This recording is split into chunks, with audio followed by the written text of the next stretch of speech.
안녕하세요 여러분. 세상 돌아보기입니다. 예, 오늘은 23년 5월 5일 어린이날이네요. 예, 자 금요일이고요. 자 오늘 정치논평 곡지로 한 말씀 드려볼까 합니다. 이건 뭐 다들 아시는 내용이고 세계적으로 지금 뭐 가장 큰 이슈인 것 같아요. 예, 예. 그래서 이게 관련된 생각을 한번 말씀을 드려볼까 하는데, 우크라이나 전이라는 것 자체가 워낙 왜곡된 채로 전 세계 사람들한테 전달되다 보니까 이제는 이것에 대해서 어떤 그간의 사실관계를 가지고 이걸 해석을 해서 파급 효과가 얼마나 될 건가, 우리는 어떤 처신을 해야 될 것인가, 누구를 미워하고 누구를 또 북돋워 줘야 될 것인가, 이런 결정을 아예 내릴 수가 없는 그런 희한한 상황이 되어 있는 거예요. 그러니까 완전히 발이 꼬인 거죠. 그게 또 한번, 우리 전 세계 언론이 갈 때까지 갔다. 인간이 스스로의 어떤 잔꾀에 속아서 큰 실수를 할 수도 있겠다. 위험하다. 이런 생각까지 들어요. 예. 그래서, 제가 미국 것도 보고, 뭐, 러시아 것도 보고, 뭐 우리 거는 안 봤습니다. 머리 아프니까. 그래서 대충 뭐 분위기를 알겠고, 수많은 세상 사람들의 시간을 잡아먹고 있어요. 엄청나게 많은 영상 시간을 잡아먹고 있어요. 그런데 그냥 소비만 하는 거예요. 어떤 결론을 도출할 수가 없어요. 아니 왜곡된 결론이 도출되든지. 지금 이 상황은 또 너무 애매해가지고 전 세계 언론을 주도하고 있는, 예를 들어서 뭐 미국, 영국 쪽에서도 뭔가 결론을 내기가 어려운 상황이에요. 그러니까 전 세계 사람들 수많은 에너지가 그냥 소모되는 거예요. 소모되고 그냥 한 일주일이나 2주일 정도 지나서 잊어버리면 딱 좋은. 네. 그래서 조회수만 올리면 되는. 이런 식으로 우리 인간이 정신이, 예, 그리고 우리의 마음이, 예, 그렇게 취급을 받는다는 것은 참 서글픈 일이에요. 예, 인류가 앞으로 가고 있는지, 옆으로 횡보를 하고 있는지, 뒤로 가고 있는지, 우리가 판단해 봐야 되겠죠.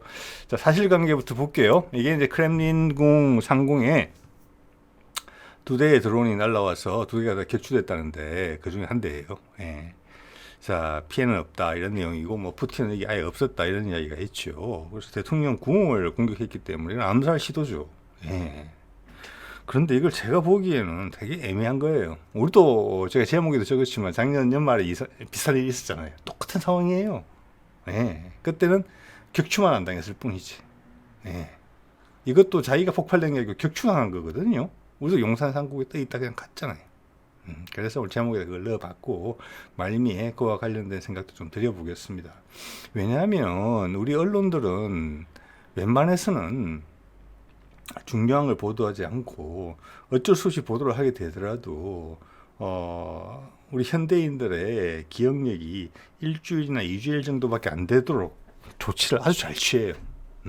결국에는 전체가 다 언론 포함해서 다 된소리를 맞게 되겠죠, 언젠가는. 네. 자, 볼게요. 제가 보기에는 암살용으로는 부족해요. 예, 이게 그냥 일반적인 공격 드론, 폭발력을 봤을 때, 예, 일반적인 공격 드론 정도인데 밑에 건물 크기하고 보세요. 예, 이거는 내가 당신을 암살하려고 한다, 적개심을 가지고 있다, 그런 의도를 보여주는 정도지, 이걸로 뭐 러시아의 대통령을 살해하기는 어려운 수준이다. 그래서 이거는 뭔가 작전적인 느낌이 많이 나는 거죠. 근데 그 작전을 누가 했느냐 이거죠. 이 관련된 나라가 많잖아요. 좀 거기에 대해서 이 배후에 누가 있느냐를 모든 세상에 그냥 몇 개 살펴본 의견을 봤을 때는 우크라이나가 했다, 러시아의 자작극이다, 미국이 뒤에 있다. 일단 그 정도 의견이 분류가 되고, 그 정도가 타당한 것 같아요. 그러니까 거기에 대해서 부족한 제 생각을 이야기해 보려고 그래요. 당연히 정답이 아닐 수 있죠. 개인적인 생각이니까. 그래서 이 드론 자체만 봐서는 여기 나오는 저도 얼마 전에 이제 다뤘던 러시아의 란셋 드론, 좀 큰 거, 내지는 이제 란셋 드론의 원조라고 봐지는 이스라엘의 히어로 드론 같은 거, 이거 큰 것 쪽이겠죠. 이 정도나 가장 커봤자 그 이란의 샤헤드 드론 같은 거, 그래봤자 탄두가 뭐 1, 2kg에서 한 3, 40kg? 그래, 그 정도 되는 거예요. 근데 여기는 샤헤드 드론급 정도는 아닌 것 같아요, 제가 봐서는. 네. 예.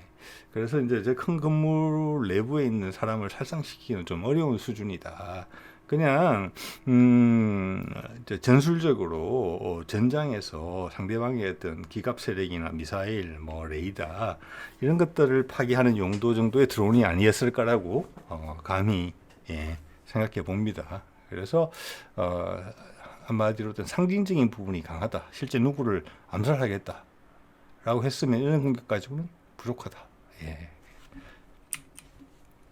그래서 먼저 이제 우크라이나의 이제 이야기를 들어보면은 우크라이나는 이 BBC 보도인데 우크라이나는 젤렌스키는 드론 공격을 당연히 부인했어요. 부인하고 이게 러시아의 폴스 플래그다 이렇게 이야기를 했어요. 이게 이제 영어 외국 기사 보면 많이 나오는데 폴스 플래그 이거 뭐 우리말로 하면 자작극이죠. 그러니까 우크라이나에 대한 공격의 명분을 더 확보하기 위해서 자작극을 벌였다 러시아가. 젤렌스키 주장이에요. 그래서 각각의 주장을 한번 들어보고 우리가 한번 생각을 해보는 거죠. 그다음 러시아 반응이에요. 이거는 위키피디아가 정리가 잘 돼 있더라고요. 며칠 되지도 않았는데.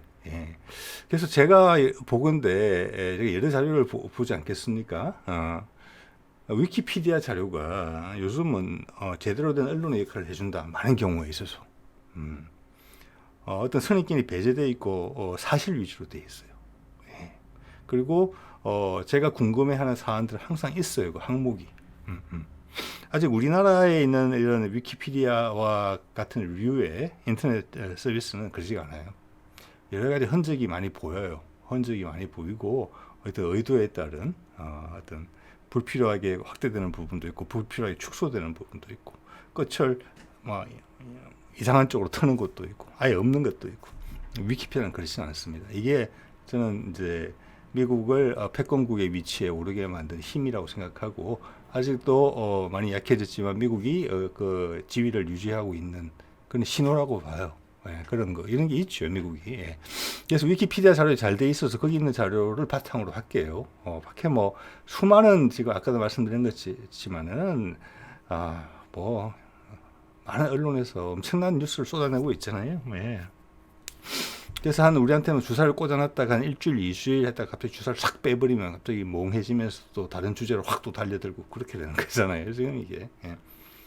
자, 크렘린 대변인. 그럼 여기서 이제 제가 몇 가지를 한 두세 가지 언급을 이제 말씀드릴 텐데 크렘린 궁의 대변인이 하는 이야기가 우리말로 하면 대통령실 대변인이에요. 그러니까 대통령을 대신해서 하는 이야기죠. 이게 이제 가장 비중이 있는 이야기로 봐야 되겠죠. 그 사람 이름은 이제 드미트리 페스코프고 우리 이제 윤석열이 미국 가기 전에 우크라이나 무기 지원을 하겠다고 그랬을 때도 이 대변인이 또 언급이 있었죠. 그거가 재밌는 이야기를 해요. 이게 상당히 지금 이 사안이 아까도 말씀드렸지만 이것은 사람을 살상할 수 있는 암살을 하기 위한 그런 게 아니다. 뭔가를 촉발시키기 위한 전술이다. 이렇게 첩보진의 영역이다. 이렇게 봐지는 게 맞아요, 사실은. 그래서 이 대변인의 말도 상당히 새겨볼 만한 게 있어요. 이 드론 테러의 결정은 키예프가 아니라 워싱턴이 내린 것이다. 일단 이렇게 했어요. 자, 이거는 그들이 실제 워싱턴이 뒤에 있다고 보기 때문에 이런 말을 했을 수도 있고 또 하나는 미국을 끌어당긴 것일 수가 있어요. 이게. 저는 뒤에 가능성이 절반보다는 조금 많다고 생각합니다. 즉 이런 이야기죠. 야 미국 지금 우크라이나전 빨리 결정 짓자. 이런 식으로 질질 끌다 보면 희한한 일이 생길 수 있다. 이런 취지에서 페스코프가 드론 테러의 결정은 워싱턴이 내린 것이다. 라고 말을 했다고 생각합니다. 네. 자, 러시아의 두 번째 반응 역시 위키피디아인데요. 드미트리 메드베데프 예전에 이제 뭐 대통령도 했던 사람이죠. 여기는 이제 그 크렘린 궁 의견보다 낮아요. 이게 이제 일반적인 반응이죠. 젤렌스키와 건물이들을 물리적으로 제거하는 것 외에는 선택지가 없다. 나라를 그냥 없애버려야 된다. 이런 건데 이거는 이제 요 급에서 할 수 있는 이야기예요. 러시아의 진심은 아니라고 봐야 되겠죠. 그렇지만 누군가는 이렇게 반응을 해줘야 되는 것이죠. 우리가 드론 공격을 받았을 때도 드론의 공격 위협을 받았을 때도 서울상공에서 다양한 반응들이 나왔어야 된다고 봅니다. 근데 우리는 러시아만큼의 반응이 전혀 없었어요. 비슷한 위협에도 불구하고. 자, 미국 반응을 볼게요. 이것도 위키피디아 거고, 여기에 크렘린 드론 뭐 이런 식으로 해서 하면 영문 위키피디아에 나옵니다. 그래서 여기는 이제 그 공간의 이제 제한 때문에 제가 원문은 좀 배제를 했고요. 블링컨 국무장관, 우리 하면 외교장관이죠. 예. 여기 이제 미국 말을 자세히 들어보세요. 예. 자, 아까 러시아가 그런 말을 했죠. 젤렌스키는 할 만한 말을 했고, 미국 반응을 보면은 블링컨 국무장관하고 백악관 대변인의 말이 있는데 이 두 사람의 말이 상당히 중요해요. 예, 바이든은 입이 있는 셈이거든요. 예, 아까 크레물린 대변인이 푸틴이 입인 것처럼. 자, 블링컨 국무장관 제가 의역한 겁니다. 우리가 우크라이나에 제공한 드론이 모스크바까지 먼 거리를 이동해 공격할 가능성은 낮다고 우리 전문가들이 보고 있다. 이렇게 이야기했어요. 자, 이거는 첫 번째는 뭐냐? 우리가 우크라이나에 드론을 여러 지원했다. 어떤 식으로든지 간에. 예, 그것을 인정한다는 부분이 하나 있어요. 그런데 그 드론이 우크라이나 좀 가장 가까운 국경에서 모스크바까지 거리는 500km 정도 돼요. 예, 그래서 일반적인 드론으로 갈 수 없는 거리다라고 볼 수도 있고, 또 이란의 샤헤드 드론도 길이가 2, 3m밖에 안 돼요. 지금 충분히 이번에 그 모스크바에서 격추된 드론도 그 정도 크기 될 수 있어요. 뭐 한 3m, 4m? 자, 그 샤헤드 드론 같은 경우는 1000km 이상을 날아가거든요. 예. 자, 그런 부분이 있기 때문에 또 러시아 내부로 가져 들어와서 거기서 어차피 밤에 공격을 한 거니까 밤에 공격할 수도 있고. 자, 어쨌거나 그런 건 있는데 먼 거리 이동해 공격할 가능성은 낮다라고 이야기를 했어요. 이 말은 우리가 지원을 하긴 했는데 우리 드론은 아닌 것 같다 이런 이야기예요. 예. 왜냐하면 여기서 미국이 뒤에 조종을 한다라는 것은 엄청난 사건이에요. 이거는. 자, 미국이 러시아의 푸틴의 목숨을 노린다. 이거는 미국의 운명을 걸고 시도할 수 있는 게임이에요. 그런데 미국의 특성을 봤을 때 그런 게임은 절대 하지 않아요. 그 정도 일이 진행되기 전에 승리할 거면 승리하고 확실히 항복할 거면 항복하는 게 서구의 스타일이에요. 미국의 스타일이고. 그래서 수명이 긴 겁니다. 예, 이거. 자, 그런 얘기를 하는 것이고, 백악관 대변인 캐트린 장피에르는 미국은 왜냐하면 그 러시아 대변인이 뒤에 미국이 있다 그러니까 미국은 우크라이나가 국경 너머를 공격하도록 종용하지 않았다. 예, 허락하지도 않았다. 자, 이건 어떻게 보면 미국이 여태까지 봐왔던 스탠스랑 비슷해요. 우크라이나는 기회가 있을 때 확전을 시도했거든요. 우크라이나는 약자이기 때문에 판이 커질수록 유리하고 전 세계 여론이 우호적으로 자기를 도와줄 수 있는 부분이 있고, 미국이 팔을 빼려다가도 그들의 전략적 목적 때문에 다시 팔을 당기게 될 수도 있거든요. 그래서 전체 흐름을 봤을 때는 젤렌스키의 배팅이다. 한 수다. 이렇게 볼 수 있어요. 그것을 거꾸로 블링컨 국무장관, 백악관 대변인이 간접적으로 인정해 주는 부분이 있어요. 왜냐? 이 두 사람의 말, 미국 백악관의 이야기거든요. 여기에 우크라이나가 한 짓이 아니다라는 말이 없어요. 저 이것을 완전히 다르게 의역을 해보면은 우크라이나가 한 건 맞는데 미국이 시키지도 않았고 미국이 제공한 드론도 아니다. 나는 깨끗하다. 아주 조심스럽게까지 이야기한 거예요. 예. 우리 드론을 사용했다. 우크라이나가 했는데 그 관계도 끄는 거예요. 우리 드론도 아니다라는 거예요. 즉 우크라이나가 했다는 가능성을 부인 안 함으로 해서 우크라이나가 했을 것 같다는 이야기를 하는 거예요. 미국은 전혀 상관없다. 그만큼 위험한 이야기라는 거예요. 그래서 아까도 말씀드렸잖아요. 러시아 대변인이 그런 이야기를 했을 때는 우리도 네가 안 한 건 아는데 뒤에서 종용하지 않은 건 알고 있는데 사실은 이 전쟁이 뒤에는 미국이 있잖아. 어떻게든 끝내자. 자꾸 이런 일이 생기네. 어찌 될지 모르잖아 이제. 이런 일도 생기는데 이런 메시지였거든요. 거기에 대한 대응을 한 거예요. 그들의 화법으로 대화를 나눈 거예요. 그러면서 이제 위키피디아 마지막에 보면 앤드류 대학의 교수를 하나 언급했는데 이 앤드류 대학은 스코틀랜드에 있는 대학이에요. 자, 이런 거는 전혀 상관없는 제3국에 있는 것을 이제 들먹여서 자기 하고 싶은 소리를 하는 경우가 종종 있어요. 보면. 자, 우크라이나의 경고이거나 러시아의 공격 강화를 위한 자작극이다 이렇게 해석을 했는데 우크라이나가 러시아한테 경고를 할 상황은 아니라고 봅니다. 예. 현재 전황을 봤을 때 우크라이나는 중내에 사느냐의 시기이기 때문에 경고라는 말은 당치 않고요. 러시아의 공격 강화를 위한 자작극이다. 예. 러시아는 언제든지 전쟁을 이길 수 있는 상황이에요 지금. 단지 그것을 국지전으로 그리고 기타 지역의 어떤 살상을 최소화하면서 동시에 러시아로서는 어쩔 수 없이 희생을 또 감내하면서 전쟁을 국지전, 지금 내전 정도 수준으로 묶어놓고 있는 거예요. 성기를 잡았고 그렇기 때문에 더 이상 공격 강화를 할 이유가 없어요. 러시아도 알지요. 미국이 곧 발을 빼려고 한다는 것을, 협상을 하고 있다는 것을.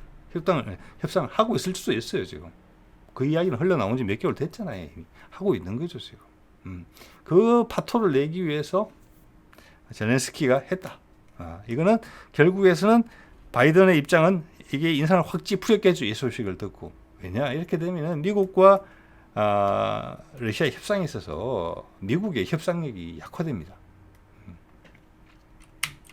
자, 이거는 제가 거리를 한번 확인해 본 거예요. 500km 정도예요. 우크라이나에서 모스크바 제일 가까운 곳부터 모스크바까지. 그래서 이건 뭐 드론이 우크라이나에서 발사가 됐다면 이 정도 거리가 돼야 되는데 말씀드린 것처럼 이란의 샤헤드 드론 같은 경우도 뭐 1000km가 넘죠. 넘고 또 뭐 지난번 북한 무인기도 와서 여러 시간 동안 뱅뱅뱅 있다가 갔잖아요. 그래서 이거는 뭐 드론이기 때문에 이 정도 거리는 못 간다 이런 이야기는 할 수 없는 입장이에요. 그래서 이제 블링컨 미국 국무장관이 우리 드론이 아니다라고 얘기한 거예요. 미국이 여러 가지 드론을 제공했지만 우크라이나한테 우리 드론은 아니다. 드론일 가능성은 낮다고 본다. 우리 전문가들이 돌려 이야기한 거죠. 거기에서도 관련이 안 돼 있다는 것을 명확하게 해주는 거예요. 하고 싶은 거예요.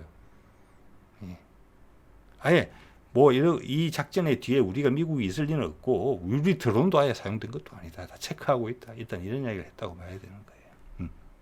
왜냐 말씀드린 대로 대리전이면 모를까. 미국이 직접 그리고 노드스트림 가스강 폭파 같은 거는 모를까. 상대방의 러시아의 수장의 목숨을 노린다. 미국이 관여해서 이거는 핵전쟁으로 갈 수 있는 거예요. 미국이 훨씬 손해죠. 그러면 러시아보다 가진 게 훨씬 많은데 그럴 리는 절대 없다고 봅니다. 저는. 그래서 이렇게 이야기하는 거예요. 그대로 화법으로. 자, 그러면 각국의 입장을 보면은 이게 가능성이 어떻게 보면 제일 많다고 봐요. 젤렌스키가 지금 미국이 발을 빼잖아요. 중국에 집중하겠다 그러면서 내년에 예산에 지금 우크라이나 지원이 없잖아요. 지원 예산안 올린 거예요. 뭐 국회에서 어떻게 할지는 모르겠지만 아예 정부에서 안 올라갔단 말이에요. 지난해는 50조 정도 의회에 지지를 받아내서 그걸 지원했단 말이에요. 그거 전혀 없잖아요. 그리고 뭐 동맹국들한테 뭐 무기를 걷어다가 해주는 그런 계속 어떤 언론 플레이는 계속 하고 있죠. 거기에 우리 윤석열도 뭐 우리가 무기를 지원하겠다. 이 정도 수준이란 말이에요. 그러니까 미국이 발을 빼면은 우크라이나는 전쟁을 계속 유지할 힘이 없어요. 그리고 지난번에 바흐무트에서 크게 그게 됨으로 인해서 전황도 불확실해요. 미국은 이미 작년 한 중반기부터 이 전쟁을 이기기 힘들겠다고 판단을 했다는 정황이 여기저기서 나오잖아요. 그래서 미국 CIA 국장도 지는 쪽이었는지 이기는 쪽인지 이야기는 안 했지만 이번 금년 여름 정도까지는 우크라이나전에서 큰 전환이 있을 것이다. 그런데 전황은 안 좋거든요. 그럼 무기를 지원할 여력도 없어요. 그 말은 뭡니까? 발 빼고 나온다는 거예요.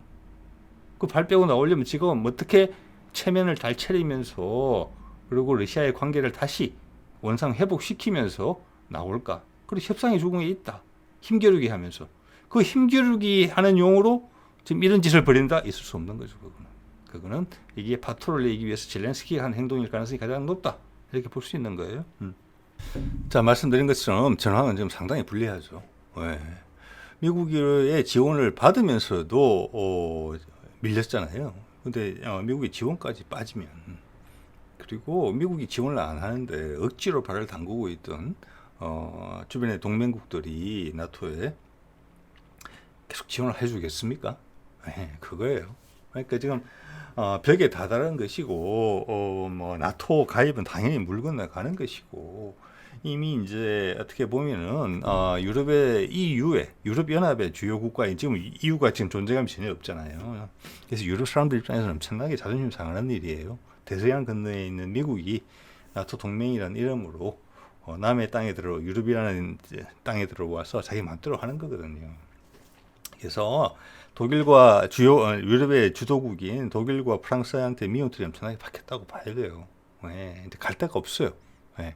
자, 그렇기 때문에 지난번에 이제 S-300 대공 미사일이 하나 뾰로록 잘못 날아가가지고 잘못 날아간 건지 의도한 건지는 모르겠지만 폴란드의 국경 마을에 떨어져서 사람이 하나 사망하는 일이 있었죠.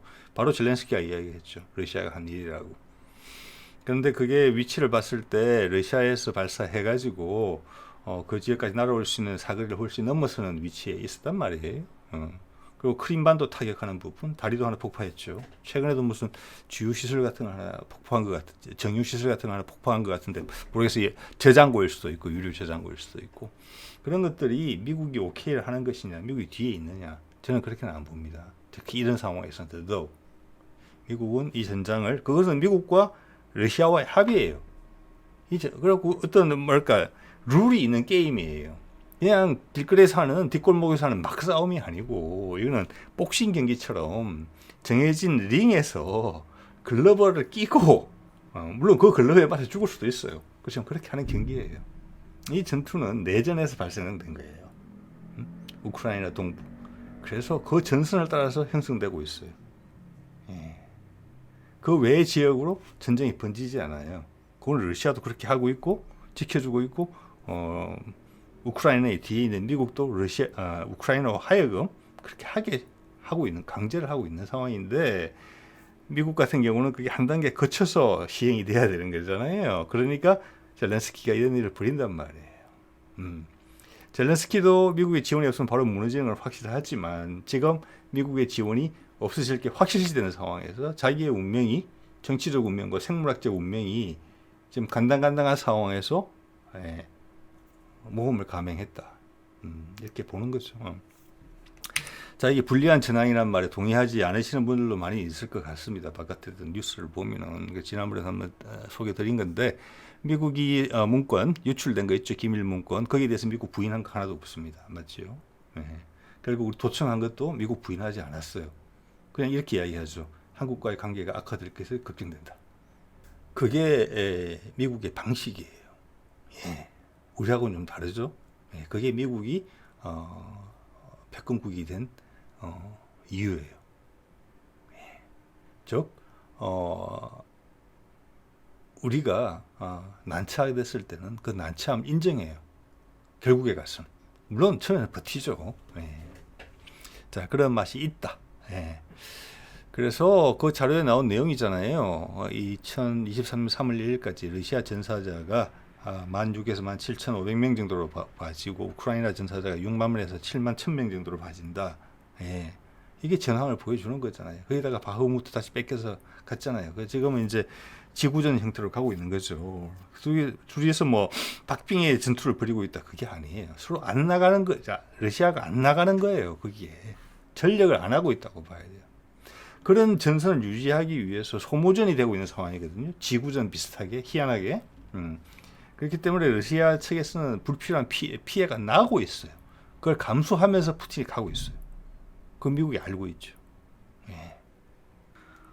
그래서 뭐 쭉 말씀드린 미국의 지원이 없고 전황이 이래 된 상황에서 뭐 중개대공세를 할 수 있는 여력은 아니죠. 그 정치적 멘트라고 봐야 되는 것인데 본인의 정치적 생명을 위해서 젤렌스키가 그 와중에 우리 한국이 무기를 제공하겠다 우크라이나에 이렇게 말한다는 것은 참 다시 한번 생각해도 어이가 없는 그런 희대의 발언이죠. 예.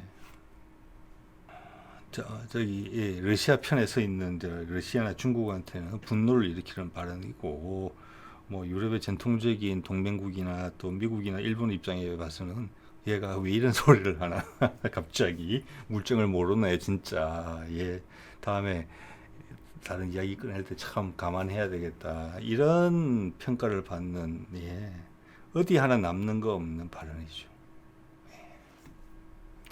자, 이런 뭐 전황에 대한 얘기를 드렸고, 러시아 입장을 보면은 이런 거죠. 말씀드린 대로 뭐 승기를 잡고 지구전으로 하고 있고 확전시키지 않고 자 이거는 막 싸움이 아니고 뭐 진흙탕도 구르고 바깥으로 집어 던지고 뭐 돌멩이도 들고 이러는 게 아니에요. 급소도 때리고 이런 게 아닙니다. 이거는 권투 경기예요. 거기 룰을 지키면서 하고 있어요. 그게 그들의 전쟁이에요. 이 상황에서 그래서 일부에서는 뭐 말을 갖다 붙일 데가 없으니까 전성일이 5월 9일 며칠 안 남았죠. 그 앞에 앞서서 러시아의 내부를 다잡기 위해서 자작극을 했다. 이것도 말이 안 되죠. 처음에 그런 시도가 있었어요. 전쟁 초기에 모든 미국이 이제 본격적으로 달려들었을 때는 그때 이런 거 많이 했었죠. 징집병들이 뭐 도망을 친다든지 뭐 미국에서 죄송합니다. 러시아의 지위가 흔들린다라는 그런 신호를 주기 위해서 노력을 많이 했어요. 그때 이런 일이 벌어졌으면 그럴 수 있어요. 그렇죠. 지금은 아니에요. 푸틴은 공고해요. 자리 완전 잡았어요. 이 상황에 대해서. 더 이상 그런 기사 안 나오잖아요. 그래서 이런 거 할 필요가 없어요. 승기를 잡았기 때문에. 그럼 말이 안 되는 이야기죠. 그렇기 때문에 또 푸틴은 엄청나게 노련한 사람이에요.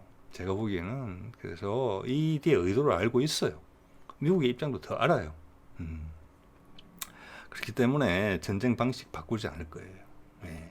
화는 났겠지만 거기에 부하 내동을 하게 되면 젤렌스키가 원하는 대로 해주는 거예요. 미국과 협상도 더 어려워질 수 있어요. 대신 긴장 관계는 살짝 올리겠죠. 그렇지만 근본적인 틀은 안 바꾼다. 젤렌스키에 대한 대체 방안 이런 일 때문에 젤렌스키를 막 잡으러 다닌다든지 이러지도 저는 안 할 거라고 봅니다. 그게 푸틴스러움이에요.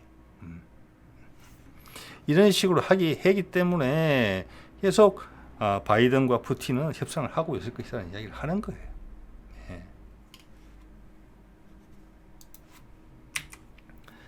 자, 그 다음 이제 바이든 미국의 입장을 한번 볼까요? 아까도 말씀드린 내용이죠. 푸틴을 진짜 이번에 제거를 한다고 하면은 이거는 있을 수 없는 이야기예요. 노드 스트림 것만 하더라도 엄청나게 큰 일이에요. 그렇지만 그거는 어떻게 보면 인프라적인 시설이고 공격을 당한 것도 독일이 관여하는 부분이에요. 독일을 그렇게 보고 있다는 거예요. 미국이. 일본도 독일을 보듯이 봅니다. 절대 소나기에서 놔주지 않습니다. 지금 미국의 상황이 그 정도예요.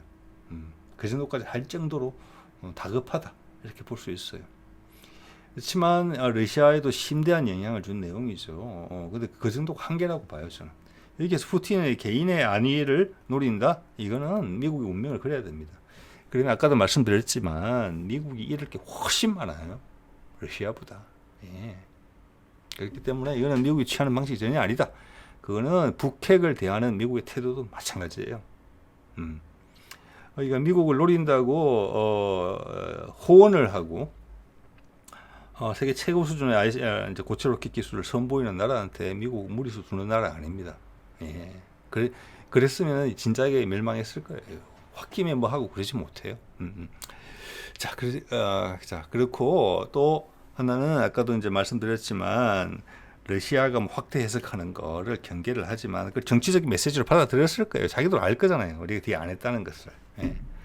그러면서 동시에 우크라이나가 소행이 아니라고 하지도 않았어요.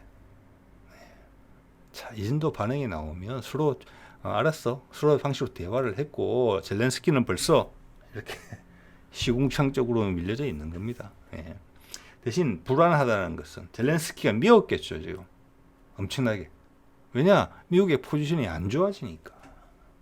협상에 있어서. 한 개를 더 내줘야 되는 거죠. 러시아한테. 그것도 시기도 빨라질 가능성이 있어요. 왜냐하면 지금 전세는 다 결정이 됐고 젤렌스키는 몸부림을 치는 거예요. 마지막 지푸라기 잡는 심정으로라도. 그런 일이 자꾸 반복될 수 있다는 신호를 이번에 확실하게 줬거든요. 러시아는 그런 경고를 한 거예요. 너 봐라 어떤 일이 생기는지. 여기다가 내가 미친 척하고 러시아가 어떻게 받아치면 어떡할래? 그러면 진짜 제어가 불가능한 회오리로 갈 수도 있잖아. 물론 그렇게 잘 안 하겠지만 내가 그런 메시지를 줬다고 봅니다. 그래서 미국 러시아의 협상이 촉진될 가능성이 있고 그 파급 효과가 우리 한반도에도 당연히 미치게 되겠죠. 그런 부분이 있습니다. 자, 이런 걸 보면서 우리 이야기를 좀 안 해볼 수가 없죠. 이게 지난 12월 26일 날 우리 상공에 올라온 우리 서울 상공을 지나간 북한 무인기를 그때 다뤘던 정치 논평인데, 여기서 먼저 기술적인 부분을 언급하자면은 이번에 그 드론에 대해서 어떻게 대응을 했느냐 했더니 대드론 전자전 무기를 활용해서 격추를 했다. 상당히 유효했다. 이렇게 이야기를 했어요. 자, 모스코바가 이런 드론 공격을 받을 가능성이 많겠습니까? 우리하고 40km밖에 안 떨어져 있는 세계에서 가장 호전적인 북한을 40km 옆에 가까이에 둔 우리가 드론 공격을 받을 가능성이 많겠습니까? 러시아는 해내고 우리는 못했잖아요. 러시아는 아까 500km 떨어져 있잖아요. 아까 보여드렸다시피 10배 이상 떨어져 있어요. 우리는 그냥 돌려보냈잖아요. 대응도 제대로 못하고 거짓말만 하고 용산에 안 왔다 그랬다가 나중에는 왔다고 말만 바꾸고 공격형 드론이 아니라고 이야기하죠. 격추시켜가지고 그게 정찰 드론이었음을 보여주지도 못하고 한 대도 아니고 서해상으로도 여러 대 날라왔다는데 시속 100km에서 200km밖에 안 되는 거를 헬기를 타고도 따라가다가 창문 열고 몽둥이로 때려잡아도 추락시킬 수 있는 그런 드론을 그냥 다 보내놓고, 그래서 여기서 용산으로 급하게 이사를 오면서 그 대처가 약하다, 준비가 안 된 상태에서 급하게 왔다, 무슨 이유에서인지.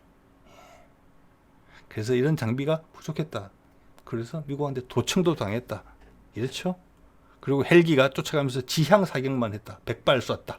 100발이면은 그 3열 기관포로 쏘면 5초, 6초 쏘는 6초 동안 방아쇠 당기고 있으면 다 끝이에요. 근데 왜 겨냥 사격을 안 하고 지향 사격을 했을까요?